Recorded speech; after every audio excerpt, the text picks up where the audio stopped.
Hi friends, Amit life maker पे आप लोगों का स्वागत है। देखिए दोस्तों, आज जो हम लोग करने वाले हैं वो है जीव विज्ञान का घटना चक्र।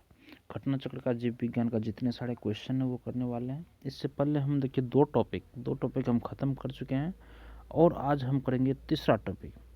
तीसरा टॉपिक में देख लीजिए, तीसरा टॉपिक में आज क्योंकि इसमें देखिए थ्योरी बहुत ज़्यादा है तो हो सकता है थ्योरी आज कंप्लीट कर लेते हैं और क्वेश्चन जो है मतलब ये टॉपिक बहुत बड़ा है। वर्गीकी से बहुत ज़्यादा क्वेश्चन पूछा जाता है बायोलॉजी में, तो ये टॉपिक होगा तो हम 2 दिन में इसको कवर करने का कोशिश करेंगे अगर हो जाए, क्योंकि ये है बहुत ज़्यादा। अगर एक वीडियो में बनाते हैं तो वीडियो बहुत लंबा हो जाएगा, इसीलिए हम इसको 2 टॉपिक में 2 सेशन में करके इसको कंप्लीट करने का कोशिश करेंगे। देखिए वर्गीकी में क्या है। सबसे पहला क्वेश्चन है हम लोगों का क्वेश्चन है, सबसे पहले हम लोग नोट्स पढ़ लेते हैं। तो नोट्स देखिए, इसमें बोल रहा है ये घटना चक्र का क्वेश्चन है। तो जीव विज्ञान की वह शाखा जिसके अंतर्गत जीव जातियों को उनकी समानताओं एवं असमानताओं के आधार पर छोटे छोटे समूहों में बांटा जाता है, वर्गीकरण विज्ञान या वर्गीकी कहते हैं। केरोलस लिनियस ने जीव जातियों के नामकरण हेतु द्विपद नामकरण बायनोमियल नोमेनक्लेचर की एक पद्धति बनाई थी। कौन बनाया था? तो केरोलस लिनियस बनाया था। उसके बाद है उन्हें आधुनिक वर्गीकरण का पिता, फादर ऑफ मॉडर्न टेक्सोनॉमी कहते हैं।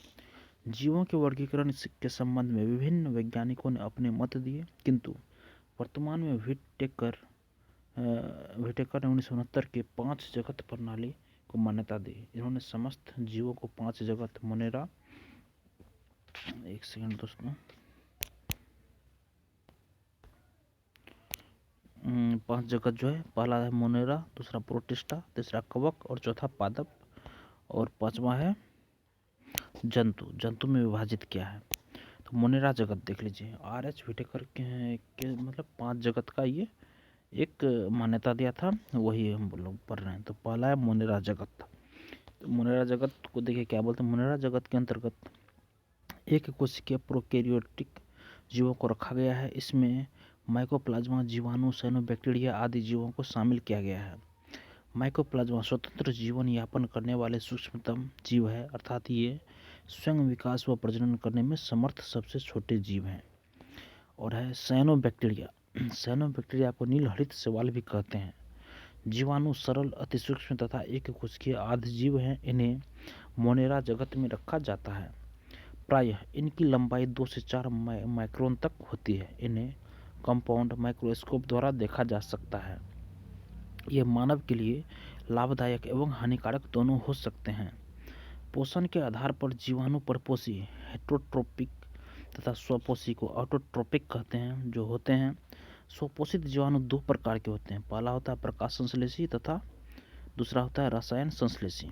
तो आर्कीबैक्टीरिया के लक्षण सामान्य जीवाणुओं से भिन्न होते हैं। इसके मिथेनोजेंस समूह अवायवीय होते हैं तथा ये दलदल वाले स्थानों एवं पशुओं के रुमेन में पाए जाते हैं। इनका उपयोग मीथेन के उत्पादन में होता है। फलीदार पादपों की जड़ों में मौजूद गांठों नोडल्स में पाए जाने वाले जीवाणु राइजोबियम सहजीविता सिम्बायोसिस प्रदर्शित करते हैं। 2 नंबर में है प्रोटिस्टा जगत। तो प्रोटिस्टा जगत के अंतर्गत एक कोशिकीय यूकेरियोटिक जीवों को रखा जाता है। इसमें अधिकांश शैवाल तथा संघ प्रोटोजोआ के जीव शामिल हैं। शैवाल मतलब अलगी, पर्णहरिम युक्त, क्लोरोफिल रस संवहन उत्तक रहित नॉन वेस्कुलर थैलोफाइट्स हैं। इसमें वास्तविक जड़, तना तथा पत्तियों का अभाव होता है। ये प्रकाश संश्लेषण की क्रिया द्वारा भोजन का निर्माण करते हैं, अर्थात स्वपोषी होते हैं। ये अधिकांश जलीय होते हैं। शैवालों के उपस्थित वर्ण को पिगमेंट के आधार पर इन्हें 3 प्रमुख भागों में विभाजित किया गया है। तो 3 प्रमुख भाग कौन कौन से हैं?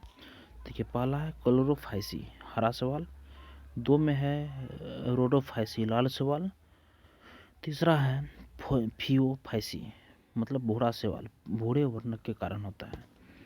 तो उल्लेखनीय है कि शैवालों के अध्ययन को फाइकोलॉजी कहते हैं। देखिए शैवालों के अध्ययन को क्या बोलते हैं हम लोग? फाइकोलॉजी। देखिए इस थ्योरी में ये है कि हर एक लाइन समझिए आपका एक क्वेश्चन ही है इसमें। तो शैवालों के अध्ययन को क्या कहते हैं? फाइकोलॉजी। ध्यातव्य है कि कुछ शैवालों को पादप जगत के अंतर्गत शामिल किया गया है। अब है कवक, फंगी। कवक पर्णहरित रहित, सम्मोहन उत्तक रहित थैलोफाइट्स हैं। ये परपोषी होते हैं। इनकी कोशिका भित्ति काइटिन की बनी होती है। कवक का अध्ययन माइकोलॉजी कहलाता है। देखिए, कवक का अध्ययन माइकोलॉजी कहलाता है। इसको याद करने का ट्रिक क्या आप रखिए। माइकोलॉजी मतलब कवक का पहला क ले लीजिए और माइकोलॉजी का म ले लीजिए, कम। याद रखिएगा, कम मतलब कवक का अध्ययन माइकोलॉजी, और ये शैवाल के अध्ययन को फाइकोलॉजी कहा जाता है। तो याद रखिए, इसका स्व लीजिए, इसका पहला लेटर ले लीजिए, फा मतलब सफा। सफा याद रखिएगा, सफा मतलब शैवालों का अध्ययन फाइकोलॉजी के अंतर्गत किया जाता है। तो देखिए, अब खमीर। खमीर और कुकुड़मुत्ता या मशरूम एक प्रकार के कवक है। खमीर एस्कोमाइसिटीज कुल का, जबकि मशरूम बेसिडियोमाइसिटीज कुल का सदस्य है। कवक मूल कवकों तथा उच्चतर पादपों की जड़ों के मध्य सहजीवी सहचर्य प्रदर्शित करता है। लाइकेन मिश्रित जीव है जो कवक एवं शैवाल के सहचर से बने होते हैं। पादप जगत के बारे में बोल रहा है। इसके अंतर्गत सभी बहुकोशिकीय प्रकाश संश्लेषी उत्पादक एवं स्वपोषी जीवों को शामिल किया गया है। उत्पादक मतलब प्रोड्यूसर स्वपोषी होते हैं जो कि अपना भोजन स्वयं बनाते हैं। हरे पौधे प्रकाश संश्लेषण के द्वारा भोजन का निर्माण करते हैं, अतः इन्हें उत्पादक कहते हैं। घटपर्णी या नेफेंथिस का पौधा प्रकाश संश्लेषण की क्रिया द्वारा अपना भोजन बनाने में सक्षम होता है। ये कीटभक्षी पौधे होते हैं। यह प्रायः ऐसी मृदा में उगते हैं जहाँ नाइट्रोजन की कमी होती है। नाइट्रोजन की कमी को पूरा करने के लिए ये कीटों को अपना आहार बनाते हैं। उपभोक्ता मतलब परोपजीवी होते हैं, अर्थात दूसरे जीवों से अपना भोज्य पदार्थ ग्रहण करते हैं। तृणभक्षी या शाकाहारी हर्बीवोरस जंतु प्राथमिक उपभोक्ता होते हैं। प्राथमिक उपभोक्ता को भोज्य पदार्थ के रूप में ग्रहण करने वाले जंतु गौण उपभोक्ता कहलाते हैं। विबंधक या अपघटक मृतोपजीवी होते हैं जो कि अपना भोज्य पदार्थ मृत जीवों से ग्रहण करते हैं। मरुस्थलीय या मरुद्भिद पौधों के अंतर्गत कैक्टस, मदार, कैलोट्रोपिस, बायोफिलम, घिक्वार इत्यादि होते हैं। देखिए, जो कि शुष्क वातावरण के प्रति अनुकूलित होते हैं। मरुद्भिद पौधों की जड़ें प्रायः लंबी होती है, जबकि ब्रायोफिक्स, घिक्वार इत्यादि पौधे आते हैं जो कि शुष्क वातावरण के प्रति अनुकूलित होते हैं। मरुद्भिद पौधों की जड़ें प्रायः लंबी होती है, जबकि तने छोटे, रूपांतरित एवं कभी कभी भूमिगत होते हैं। इनकी बाह्य त्वचा मोटी उपचर्म की परत से ढकी रहती है तथा पत्तियों कांटों में परिवर्तित हो जाती है। इनके कुछ भाग जल संचय हेतु अधिक मांसल हो जाते हैं। फ्रिएटोफाइट्स मरुस्थल में पाए जाने वाले पौधे होते हैं जिनकी जड़ें प्रायः 25 से 30 मीटर तक लंबी होकर भूमिगत जल सतह तक पहुंच जाती है। हाइड्रोफाइट्स या जलोद्भिद पौधे बहुत अधिक जल वाले स्थान पर पाए जाते हैं। इनमें बड़े बड़े अंतरा कोशिकीय स्थान होते हैं जो वायु से भरे होते हैं तथा पौधों के तैरने में सहायक होते हैं। लवण मृदोद्भिद हेलोफाइट्स उन पौधों को कहते हैं जो उच्च लवण युक्त जल में उत्पन्न होते हैं। अधिपादप वे पौधे हैं जो दूसरे जीवित पौधों पर यांत्रिक अवलंब के लिए लगे रहते हैं, न कि पोषण हेतु। उदाहरण आर्किड इत्यादि। जीवन चक्र की दृष्टि से पौधे का सबसे महत्वपूर्ण भाग पुष्प है। यह पौधे के प्रजनन में सहायक होता है। अदरक प्रकंद का, आलू स्तंभकंद का, लहसुन शल्ककंद का तथा सूरन या जिमीकंद घनकंद का उदाहरण है। शकरकंद कॉर्नवोल्वुलेसी कुल का पौधा है। इसका खाने योग्य भाग रूपांतरित जड़ है। गन्ना, आलू एवं अदरक तने के रूपांतरण है, अर्थात इनका संग्रह अंग तना है। शलजम गाजर एवं शकरकंद जड़ों के रूपांतरण है, अर्थात इनका संग्रह अंग जड़ है। मटर लेग्यूमिनेसी कुल का द्विबीजपत्री शाकीय तथा एक वर्षीय पौधा है। इसके सहारे के लिए प्रतान पाए जाते हैं। गन्ना ग्रेमिनिया पोएसी कुल के अंतर्गत आता है, जिसका तना काट स्टेम कटिंग आमतौर से कायिक प्रवर्धन के लिए प्रयुक्त किया जाता है। इसका तना ठोस एवं संबंधित होता है, जिसमें पर्व नोट्स तथा पर्व संधियां पाई जाती हैं।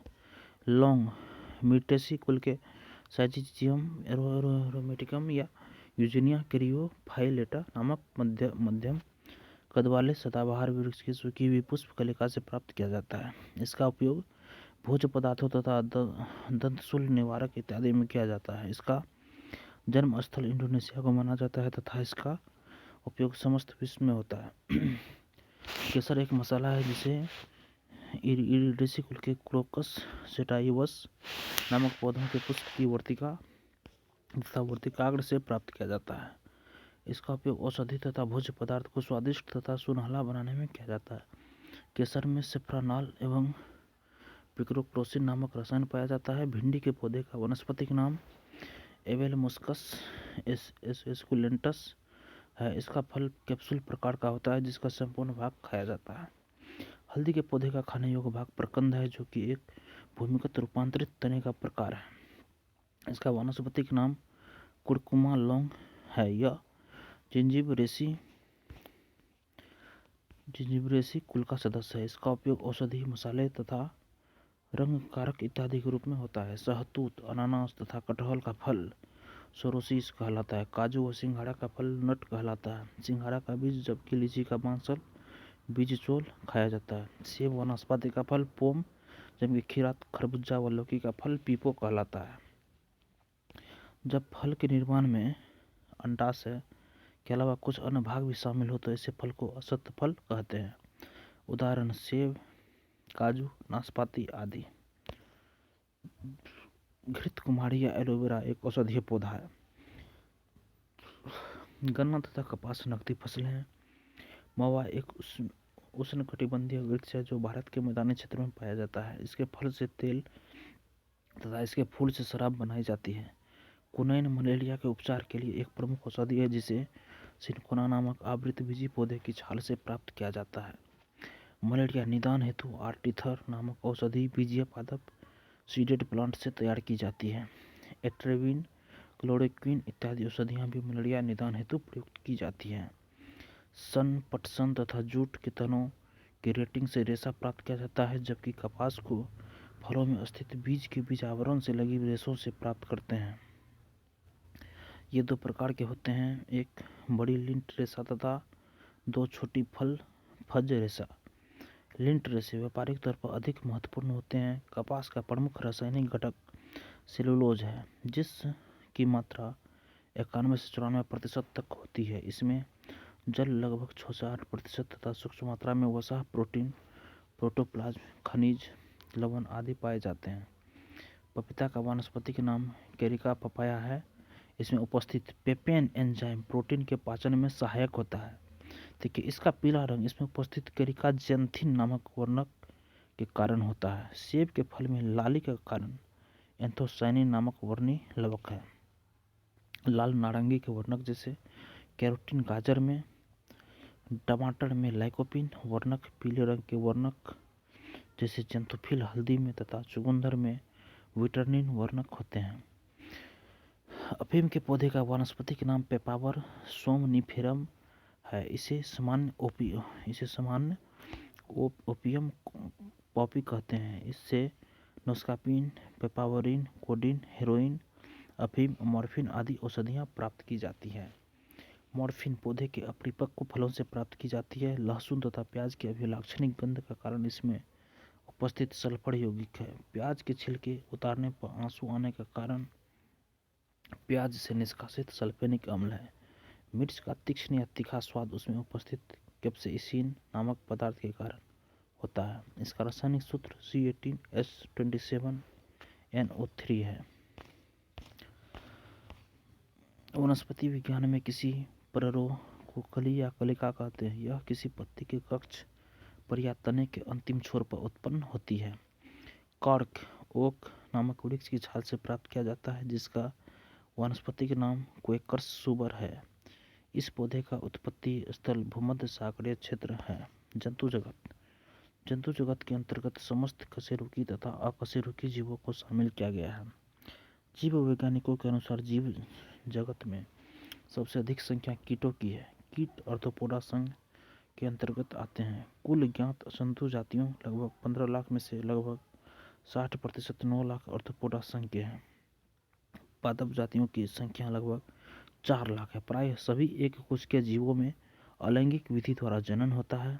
अमीबा एक कोशिकीय प्रोटोजोआ जंतु है जो कि प्रायः द्विखंडन विधि द्वारा जनन करता है।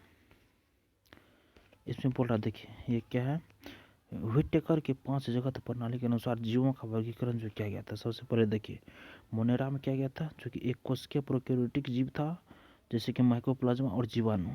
उसके बाद प्रोटिस्टा मतलब यूकैरियोटिक जीव था, अधिकांश एक कोशिकीय, अधिकांश शैवाल संघ प्रोटोजोआ। उसके बाद है कवक मतलब फंगी, यूकैरियोटिक, अधिकांशतः बहुकोशिकीय, यीस्ट, मशरूम। उसके बाद देखिए पादप प्लांटे, स्वपोषी उत्पादक, ब्रायोफाइटा, टेरिडोफाइटा, अनावृतबीजी पादप, आवृतबीजी पादप। जंतु एनिमेलिया, सभी उपभोक्ता जीव मतलब कशेरुकी, मत्स्य, उभयचर, सरीसृप, पक्षी, स्तनधारी आदि। अकशेरुकी में देखिए Porifera, Coelenterata, Platyhelminthes, Nematoda, Annelida, Mollusca, Arthropoda, Echinodermata संघ के जीव। ये था व्हिटेकर के 5 जगत प्रणाली के अनुसार।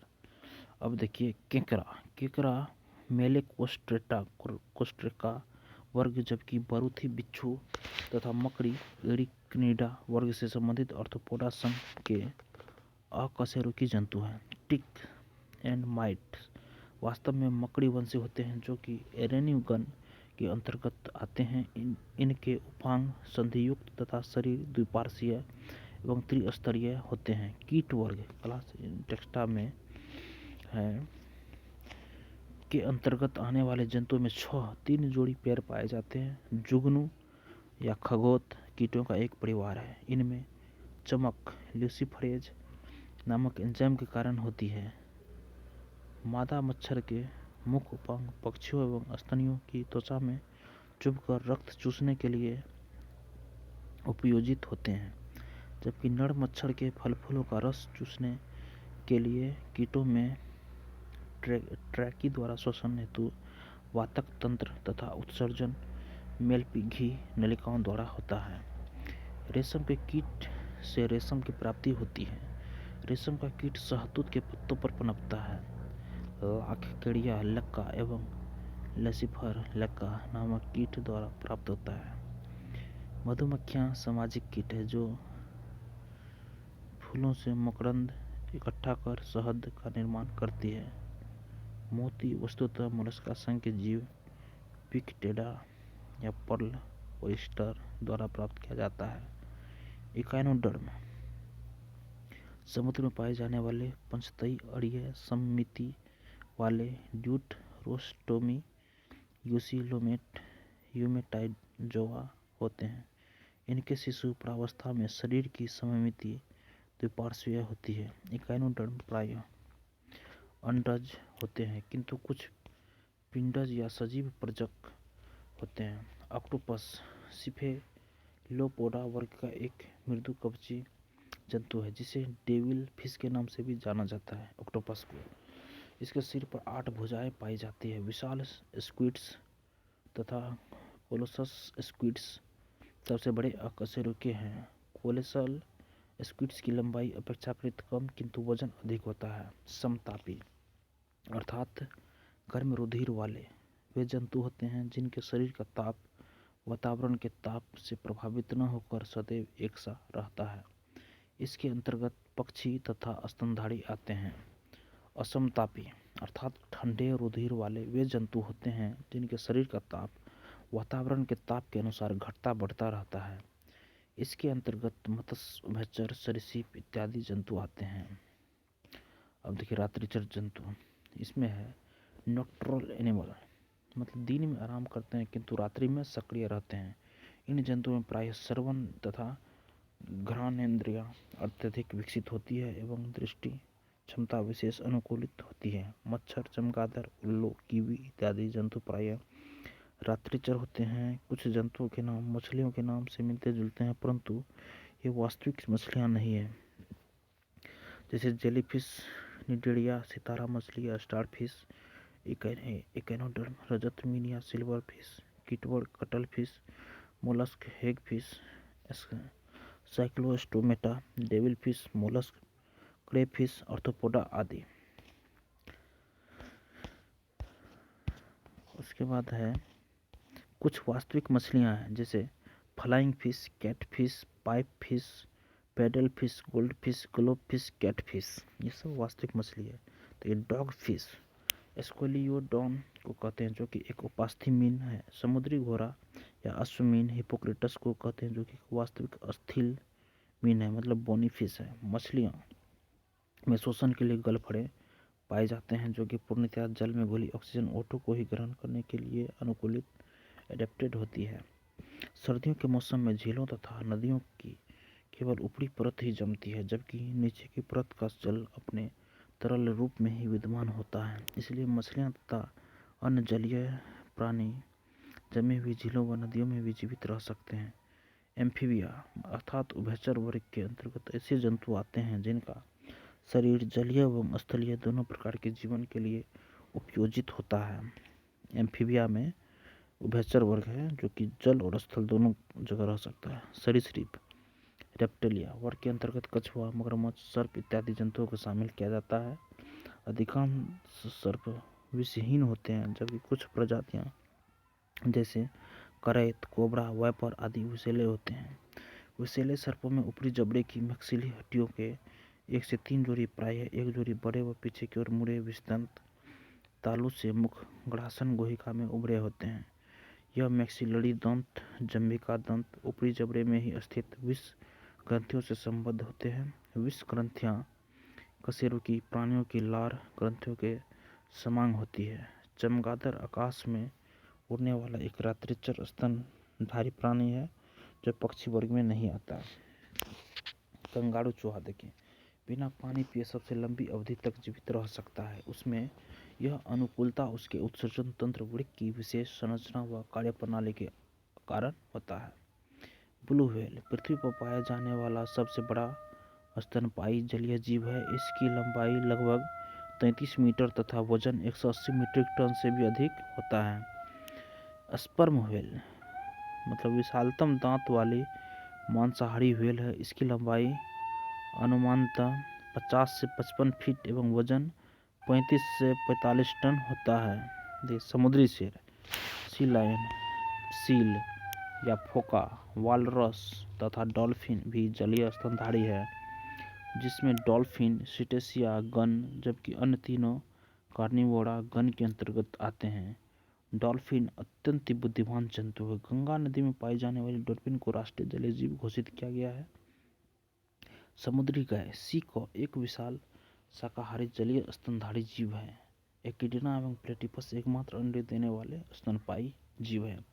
नीलगाय भारत में पाई जाने वाली विशालतम मृग प्रजाति है। कपी प्राणी जगत में होमिनोइडिया महापरिवार की सदस्य जातियों को कहा जाता है। इनकी 2 प्रमुख शाखाएं हैं। हिन कपी ये छोटे आकार के कपी होते हैं, जैसे गिबन। दूसरा है महाकपी, ये बड़े आकार के मानवनुमा कपी होते हैं, जैसे चिंपैंजी, गोरिल्ला, ओरांग उटान तथा मनुष्य। लंगूर कपी वर्ग में नहीं बल्कि वानर वर्ग में शामिल होते हैं। वर्तमान मानव जो है हमारा भी होमो सेपियंस जो है बुद्धि में सर्वोच्च जंतु है। इनके चिंतन, मानने से जानने की इच्छा प्रकट करना, तर्कसंगत तथा अक्षरबद्ध वाणी और भौतिक मुद्राओं द्वारा भावनाओं की अभिव्यक्ति इत्यादि की क्षमताएं होती है। इनके कपाल गुहा का आयतन 1350 से 1500 क्यूबिक सेंटीमीटर होता है। देखिए, ये जो थ्योरी था, इस थ्योरी को आज हम ख़त्म कर लिए हैं और कल के वर्गीकी का जितना भी थ्योरी था सारा नोट्स हम लोग का ख़त्म हो चुका है। कल से इसका क्वेश्चन डिस्कशन करेंगे। तो आप लोग इस पहले थ्योरी को 2 से 3 बार करके पूरा देख लीजिएगा कि इसी पे बेस्ड क्वेश्चन है, प्रीवियस क्वेश्चन जो पूछा गया है बायोलॉजी में। तो देखिए घटना चक्र आप लोगों के लिए बहुत ही महत्वपूर्ण है। जैसे कि आगे जितने भी सारे एग्जाम आने वाले हैं सारे के लिए महत्वपूर्ण है बायोलॉजी।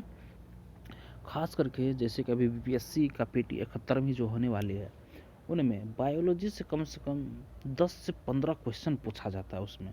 तो आप लोग के लिए बायोलॉजी बहुत ही महत्वपूर्ण है और वर्गीकी से तो बहुत ज़्यादा ही पूछा जाता है क्वेश्चन, क्योंकि इसमें अभी तक में सबसे ज़्यादा क्वेश्चन हमको लगता है वर्गीकी से ही पूछा गया है। सो दोस्तों आप लोग का ये वीडियो देखने के लिए धन्यवाद। अगर आपको ये अच्छा लगता है तो वीडियो को लाइक कीजिए, कमेंट कीजिए, शेयर कीजिए और सब्सक्राइब कीजिए। थैंक यू दोस्तों।